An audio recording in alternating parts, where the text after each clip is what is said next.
Bienvenidos al primer video de fisiología. Vamos a hablar el día de hoy de vasodilatación y vasoconstricción.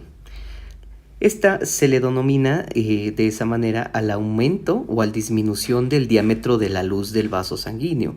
Esto quiere decir a la expansión del vaso sanguíneo o a la disminución de ese vaso sanguíneo. Para entender un poco de lo que es el sistema circulatorio, tenemos que entender que el sistema circulatorio está compuesto por arterias, arteriolas, capilares, vénulas y venas, que van a estar en conjunto directamente para la presión de la circulación, pero vamos a hablar de temas distintos. Lo que determinará el flujo de sangre a determinados territorios. Los factores que van a determinar este comportamiento pueden ser metabólicos, mecánicos, nerviosos y humorales. Las arterias tienen las dos capas elásticas y una capa gruesa de músculo liso. Esta estructura básica varía según el tipo y tamaño de ese vaso sanguíneo. De esta manera se relaciona directamente con la función que desempeña. Así, de forma general, se podría decir que las arterias son vasos capaces de soportar una presión muy elevada, aproximadamente de 120 milímetros de mercurio, sin deformarse, pero contienen poco volumen de sangre en su interior. De esta manera, las arterias son reservorios de presión. Bien, ahora vamos a hablar de las venas. Las venas van a crecer de una lámina elástica interna y una externa. Van a tener una capa muscular más delgada a comparación de las arterias. Además de esto, van a poseer válvulas que son en forma de cúpulas invertidas. Gracias a estas cúpulas van a impedir el flujo de sangre en sentido retrógrado. También las venas van a ser capaces de contener y adaptarse a un volumen elevado de sangre, esto gracias a que el diámetro de su luz vascular es mayor y apenas van a ser elásticas y van a ser un gran reservorio de volumen. Pasando a otro tema, vamos a tener que la presión arterial va a ser la presión que ejerce la sangre en las paredes de las arterias y recordemos que va a ser mayor en sístole que en diástole. La presión arterial normal de un individuo fisiológico debe oscilar de 120 a 80 milímetros de mercurio.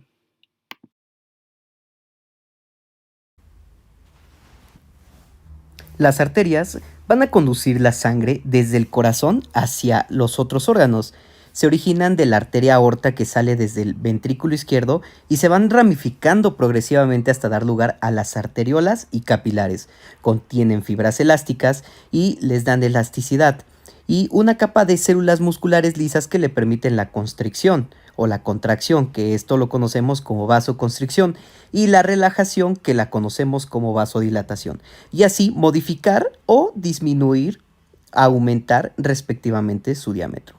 Reciben la inervación del sistema nervioso simpático. La vasoconstricción va a ser dada directamente por la adrenalina y noradrenalina, mientras que la vasodilatación va a ser por sustancias locales como el óxido nítrico y las prostaglandinas.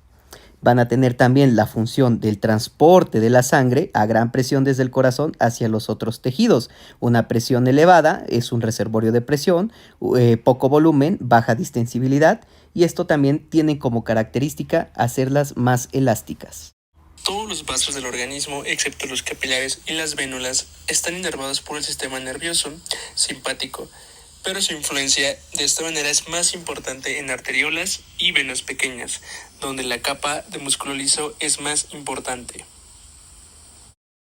Dentro de lo que es, hablando de la vasodilatación y la vasoconstricción, vamos a tener que la vasodilatación es el aumento de la luz, en este caso del vaso sanguíneo. ¿A qué se refiere esto? Que prácticamente el vaso sanguíneo tiende a expandirse mientras que en la parte de lo que es la vasoconstricción es todo lo contrario, el vaso sanguíneo se contrae, se hace más pequeño, entonces esa luz al flujo sanguíneo es menor, mientras que en lo que es la parte de la vasodilatación, ese flujo sanguíneo va a estar más presente dentro del vaso sanguíneo. Cuando nosotros tenemos una ocupación de ciertos tipos de termodinámica, en este caso la parte de la crioterapia o la temperatura en este caso, puede hacer que la temperatura alta haga un aumento de la vasodilatación y la temperatura baja haga un aumento de la vasoconstricción. Un ejemplo sería las personas que entran a una tina con agua con hielos, generaría una vasoconstricción, y a las personas que toman una ducha caliente generaría una vasodilatación. Entre los factores metabólicos más importantes podemos mencionar a la adenosina, al ácido láctico y a la hipoxia, serotonina, óxido nítrico, etc. Entre los mecánicos, la fricción de rozamiento que ocasiona que la columna de sangre sobre la membrana endotelial, liberando de esta manera factores de relajación dependientes del endotelio. El control nervioso se refiere al efecto de los sistemas simpáticos y parasimpáticos a través de sus neurotransmisores, en este caso la noradrenalina, la acetilcolina respectivamente, sobre todos estos receptores colinérgicos y adrenérgicos.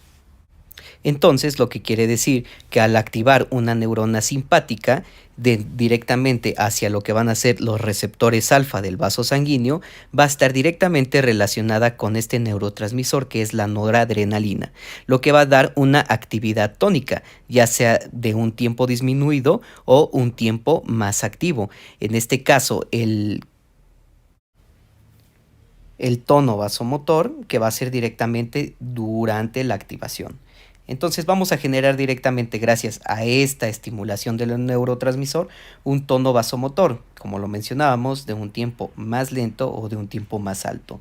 Cuando nosotros tenemos un aumento de la liberación de la noradrenalina, directamente este neurotransmisor va a ocasionar que el incremento en tiempo sea mucho mayor, lo que va a hacer que en este caso el vaso esté constantemente contraído, lo que va a generar como tal una vasoconstricción. Sin embargo, cuando la disminución de la neuroadrenalina está menos presente, la disminución en el tiempo es menor, por lo cual el vaso sanguíneo va a estar completamente dilatado, no va a tener esa activación en contracción para que pueda contraerlo, va a estar en relajación constantemente, lo que conocemos como dilatado, lo que va a generar directamente una vasodilatación. Diferentes mediadores bioquímicos van a estar directamente relacionados con lo que es la vasodilatación y la vasoconstricción de los vasos sanguíneos, en este caso de arterias y arteriolas. La prostaciclina es un derivado del ácido araquidónico y este será el principal metabolito formado por las células vasculares. La prostaciclina también va a ser un bastante y potente dilatador y también va a ser un bastante y potente desagregante plaquetario. Algo muy importante sobre la prostaciclina 2 es que va a tener una duración de hasta 3 minutos en lo que es la sangre.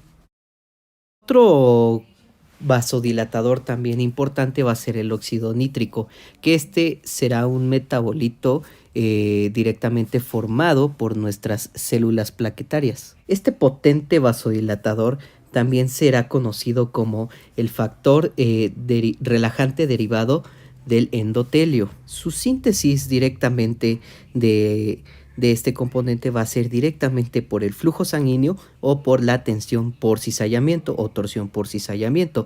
Pero, ¿qué es la tensión por cizallamiento? Esta es una fuerza tangencial aplicada a las células por el flujo sanguíneo. En este caso, el óxido nítrico va a ser producido de dos formas. Una de ellas va a ser el enos constitutiva. Esta enos constitutiva va a ser rápida, va a ser poca la que va a haber, esto quiere decir que es escasa, y va a estar por un tiempo limitado, va a estar por un periodo limitado de tiempo. La otra liberación del óxido nítrico va a ser directamente por la enos inducible, que esta va a ser inducida por las citocinas y va a estar completamente relacionada por procesos inflamatorios. ¿Cómo se va a dar la liberación de esta? Va a ser más abundante en el flujo sanguíneo, o sea, en la sangre, y la duración va a ser mayor, va a ser más prolongada. Dentro de los potentes vasoconstrictores vamos a tener al tromboxano tipo 2. Este va a ser uno de los mayores vasoconstrictores que existen. Este potente tromboxano va a ser uno de los principales metabolitos, si no es que el principal, del ácido araquidónico, que va a estar formado por las plaquetas y va a ser un potente agregante plaquetario. Estos van a ser muy importantes porque van a tener una relación directa con lo que es la hemostasia y lo que es la trombosis. Más contenido de fisiología, no olvides darle like y compartir. Nos vemos en la próxima. Chaito.